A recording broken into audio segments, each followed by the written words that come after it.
하늘로 돌아가셨사옵니다. 우씨 왕후의 남편 고국 천왕이 갑자기 죽었다는 겁니다.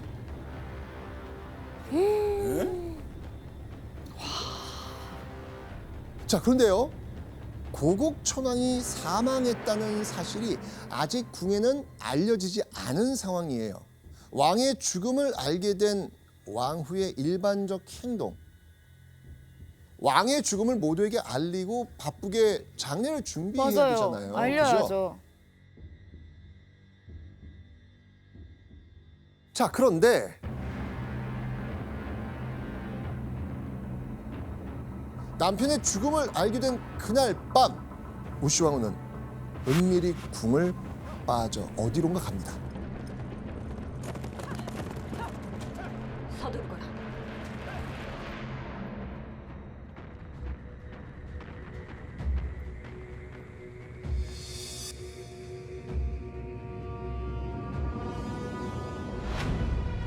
우씨 왕후가 찾아간 곳은 다름 아닌 고국 천왕의 동생 왕자 발기의 집이었습니다. 수상한데요? 당시 고국 천왕에게는요 3명의 남동생이 있었습니다. 발기, 연우, 계수.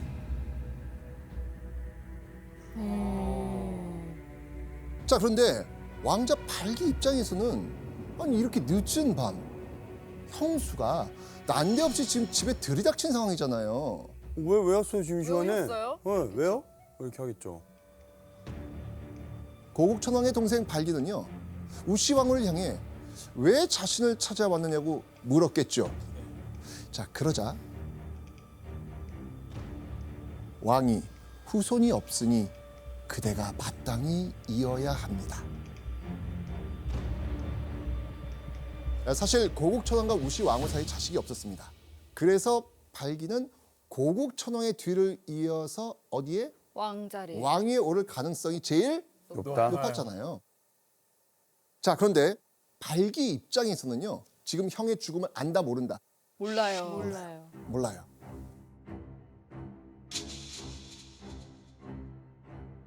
왕의 죽음을 알리지 않은 상황에서 이렇게 갑자기 찾아왔다는 것은 한번 간을 보는 자기들과 연대할 수 있는 가능성을 한번 찾아봤던 것 같고 그 우씨 왕후 입장에서 만약 여기서 좀 손을 잡아줬더라면은 한 편이 되는 거네요. 그렇죠. 우씨 왕후 입장에서는 우리 힘을 합쳐서 당신이 공고한 왕을 할 수 있게 같이 힘을 해봅시다 뭐 이런 타협을 했을 텐데 발기 입장에서는 이미 자기가 모든 대세를 장악한 수순에 있다라고 생각을 하고 내치는 그런 상황이 됐던 것 같고요.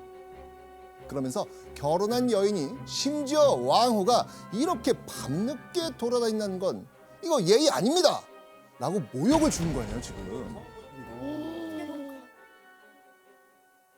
이렇게 발기한테 내쳐진 이후 그 집을 빠져나온 뒤에 지체하지 않고요. 우씨 왕후는 또 다른 장소로 발걸음을 옮깁니다. 다름 아닌 고국 천왕의 또 다른 남동생 연우의 집이었습니다. 와. 우씨 왕후가 시동생 발기에 이어 연우에게 발빠르게 향했던 이유, 그건 다름 아닌 고구려에 있었던 특별한 혼인 풍습을 이용하려고 했기 때문입니다. 이 역시 한능검에서도 언급이 되는 제도인데요. 바로 형사취수제라고 하는 제도입니다.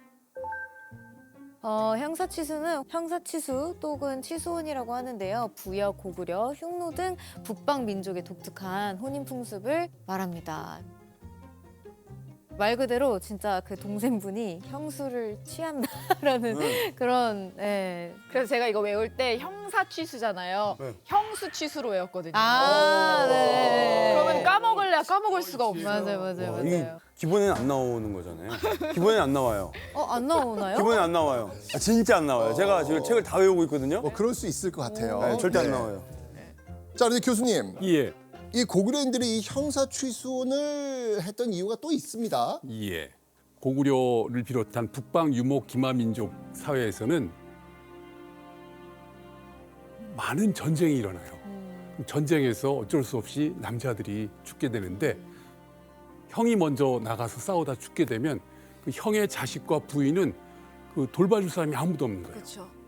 그러다 보면은 그 사람들이 그냥 방치가 되면은 결국은 우리 종족, 우리 가족의 힘이 약해지는 거기 때문에 동생이 결혼이라는 방식으로 자기의 가족으로 다시 만들어가지고 그 조카들도 자식화하는 종족 보존의 방식이 있겠고요. 또 하나 그 당시에는 이제 결혼을 하면서 많은 지참금이나 많은 어떤 그 지원금을 주게 되거든요. 그럼 만약 형수가 다른 종족의 사람과 결혼해 버리면 그 재산은 형수가 상속받아서 딴 데로 가져가면 우리 집안의 경제적인 손실이 커지는 거예요. 결국은 종족도 보호하고 경제적 손실도 막으면서 종족의 힘을 굳게 하는 그런 어떤 전형적인 생존 전략이 북방민족의 형사 취수제였던 겁니다. 대박이다. 형사 취수는 사실은 남자 집안에서 그 남겨진 여성을 취하는 풍습입니다. 그런데 우시왕후는 여성인 본인이 이걸 역으로 이용하려고 했던 거예요. 취소혼을 하겠다. 전하, 반드시 오늘 밤 안에 왕자가 돌아오셔야 합니다. 그래서 곧장 고국초당의 남동생 발기와 연우를 찾아갔던 겁니다. 바로 이 지점에서 우씨 왕후의 영민함이 확연히 드러나게 된 겁니다. 자, 그런데 발기는 집에 찾아온 우씨 왕후를 매몰차게 대했습니다. 자, 그렇다면 또 다른 왕자 연우는 갑자기 집으로 들여친 형수 우씨 왕후에게 어떤 반응을 보였을까? 근데 연우는 무조건 바로 좋다고 할 것 같아요. 그래요? 왜냐하면 아까 발기 같은 경우는 우씨 왕후가 없어도 왕이 된다는 걸 이미 직감보인 상태인데 그에 비해서 연우는 왕이 되기엔 형도 있잖아요. 상대적으로 되게 갑자기 찾아온 기회라고 생각할 것 같은데요. 맞습니다. 발기와는 다르게 연우는요, 곧장 자리에서 일어나 의관을 갖춰 입습니다. 오. 그리고 우씨 왕후를 아주 반갑게 맞이하죠. 그러니까. 늦은 밤이었지만 술자리를 베풀기까지 합니다. 와, 사이가 좋은데요? 시동생 2명을 찾아갔지만 자신을 대하는 태도가 180도 다른 상황입니다. 연우의 이런 행동을 보고 우씨 왕후는 결심한 듯 입을 엽니다. 대왕이 돌아가셨으나 아들이 없으므로 발기가 연장자로서 마땅히 뒤를 이어야 하겠으나 첩에게 다른 마음이 있다고 하면서 난폭하고 거만하며 무례하여 당신을 보러 온 것입니다. 여러분들, 우씨 왕후가 발기가 왕후인 나를 무례하게 대해서 또 다른 왕자인 연우를 보러 왔다고 지금 털어놓은 겁니다. 근데 다른 달라요. 증거가 있습니다. 돌아가신 거를 연우에게는 얘기합니다. 왜 다르게 했지? 왜 그랬을까? 아니, 이미 왜냐면 이제 내가 잡아야 될 줄은 연우밖에 없기 때문에 자신이 갖고 있는 패를 내놓는 거예요. 똑똑하시다. 너무 똑똑해요. 자, 그렇다면 우씨 왕후의 이 이야기를 들은 연우는 과연 어떻게 행동했을까? 바로 갑옷 입고 나옵니다. 바로 갑옷 입고 야 잠깐 창이 어딨더라? 아하. 네, 그렇지 않아도 내가 왕이 되고 싶었는데 이러면서 난리 났죠. 아우, 낭만이 이렇게 없나? 에? 연우는요, 정말? 우씨 왕후에게 더욱 예의를 갖추면서 친히 칼을 잡고 고기를 썰어 대접합니다. 고구려에서는요, 귀한 손님이 오잖아요. 그러면 맥적이란 요리를 대접을 했습니다. 이때 우씨 왕후에게 대접했던 요리도 아마 맥적이 아니었을까 추측을 합니다. 그런데 보세요. 보통 고기를 써는 거 이거 누가 하는 거죠? 아랫사람이요. 그렇지. 아랫사람이 하는 일이었거든요. 근데 연우는 아랫사람을 시키지 않고 직접 고기를 썹니다. 왜였을까요? 충성을 표하는 거 맞아, 아닐까요? 근데 그리고 이제 어떤 연애 프로 같은데 보면은 좀 잘 보려고 막 이렇게 직접 만들어서 주잖아요. 아, 플러팅이야, 예, 플러팅.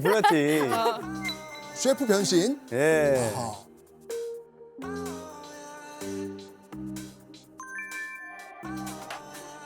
고기 플러팅. 맥적 플러팅? 네. 맥적 플러팅. 그 시대도 있었네요. 2000년대에도. 그러니까요.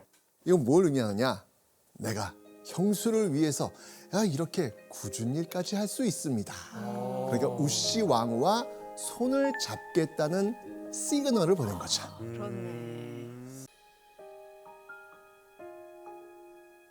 왕후가 치마끈을 풀어 다친 손가락을 싸매 주었다. 어머머머머머머. 아니 근데 이게 그 교수님 예. 뭐 다친 옆에 뭐 주변에 예. 뭐 천도 있을 수 있는데 음. 어떻게 또 치마끈을 그렇죠. 이렇게 풀어서 뭔가 이렇게 좀 뉘앙스가 했을까요? 예. 좀 묘하죠. 하필 예. 그 고구려 고분벽화에 보면은 그 고구려 여인의 복장을 이렇게 나와 있는데 그 요즘 우리 한복처럼 이렇게 가슴 바로 위에까지가 아니라 반코트처럼 내려와 있는 그런 겉옷을 입고 있고 치마끈은 그 속에 있는 거죠. 그래서 옷고름을 풀어서 치마끈을 풀어서 손을 맸다. 아이, 상당히 벌써 연상만 해도 좀 이거 그렇죠. 푼 게 많아요. 잠깐만 이거는 방송 나가도 되는 거예요? 이 역사적 사실이니까. 교수님 설명대로라면 다른 끈도 있는데 겉에 풀고 그 안에 있는 치마끈을 그렇죠. 풀었다니까 굳이. 이게. 그리고 상당히 흥미로운 것은 저 표현이 치마끈을 풀었다라는 게 단지 그냥 상황만 묘사한 게 아니라 한나라 이래의 여러 시들을 모아놓은 책에 보면은 해군대 풀 해자에 치마군자 끈대자예요. 남녀 간에 은밀한 상황이 진행됨을 나타내는 표현이에요. 아 그게요. 돌려서 예. 표현을 한 예. 거네요. 그래서 둘 사이의 어떤 미략을 구체적으로 둘만이 아는 방법으로 확인한 게 아닌가 싶어요. 야 이게 야 보통 드라마에선 이러고 이제 좀 지나고 나서 바로 응애 바로 그렇게 돼요. 드라마에서 몇 개월 후 해가지고 바로 응애 1년 후 뭐 이렇게. 1년 후 돼가지고 바로 이렇게. 자, 이후 우시 왕후는요 연호와의 독대를 마치고 궁으로 돌아가려 합니다. 그런데 연호와의 그 헤어짐이 못내 아쉬웠던 이유일까요? 우시 왕후는요 시동생 연호를 향해 이런 말을 건네죠. 여기서 잠깐. 이때 우시 왕후가 왕자 연호에게 던진 말은 무엇일까요? 정답. 정답. 다음 왕은 너다. 아 너무 직접적이다. 오답. 정답. 정답. 오늘 그 뭐죠 맥죠? 너무 맛있었어요. 다음에 또 요리해 주세요. 아 웃겨. 네, 뭐. 오답. 정답. 네, 정답. 다음에 맥적을 먹을 땐 궁에서 먹자. 아니에요. 오답. 아니 나단 씨가 뭐 해도 되나 이랬는데 뭐 해보세요. 아니 그게 아니고 나단. 예. 아니 나단 씨 사상한 거 아니야. 볼게요. 지금 생각이 없는데 지금. 그 생각을 얘기하시면 돼요. 괜찮아요. 정답. 지금 궁에는 고국천왕 없는데. 하지 말라면서. 아니 하라며. 고국청이 주워서 누워 있잖아요. 너무 별로다. 없는 게 아니지 주워서 누워 있어. 이거 취소할게요. 미안해요. 오답이고요. 이거 아니. 또 연인들 사이에서 할 수 있는 말인데. 정답.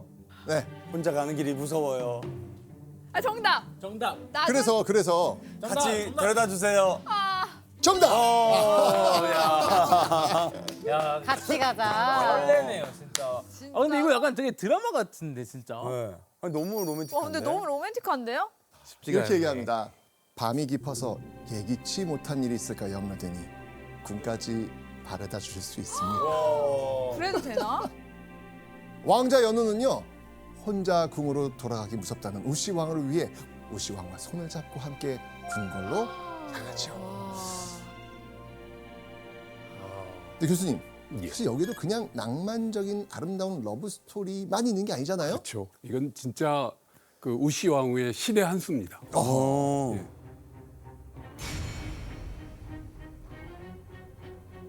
좀 전의 상황은 둘 사이에 교감을 하고 서로 정치적인 연대를 했다라는 걸 둘만 알 수 있는 거지만 그걸 대외적으로 확증을 해야 돼요. 그러려면은 왕의 유언을 직접 들은 사람으로 동생 연우를 만들어야 돼요. 왕의 임종 현장에서 다음의 왕은 너야라고 지명받는 사람, 그걸 고명이라고 합니다. 그래야 왕의 합법적인 계승자가 되니까. 그걸 내 왕후가 직접 들었다. 또 왕후가 증명해주고 측근들이 그걸 확인해주는 그런 정치적인 행위가 필요했기 때문에 결국은 왕궁으로 같이 가기를 원했던 겁니다. 연우와 밀담을 나눈 바로 다음 날 우시 왕후는 신하들에게 이런 발표를 합니다. 왕후 전환합시오.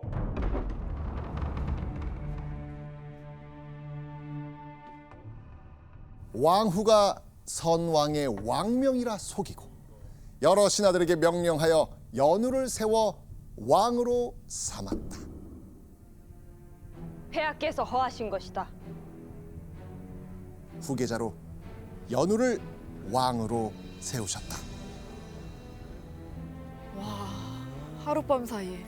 형수인 우시 왕후 덕분에 셋째 왕자였던 연우는 고국천왕의 뒤를 이어 고구려 제10대 왕 산산왕으로 즉위합니다. 자, 이 모든 건요 우시 왕후의 재빠른 정책 판단력과 지략 덕분이었죠. 근데 이거 발기형이 가만히 안 있죠. 그러니까 저도 맞습니다.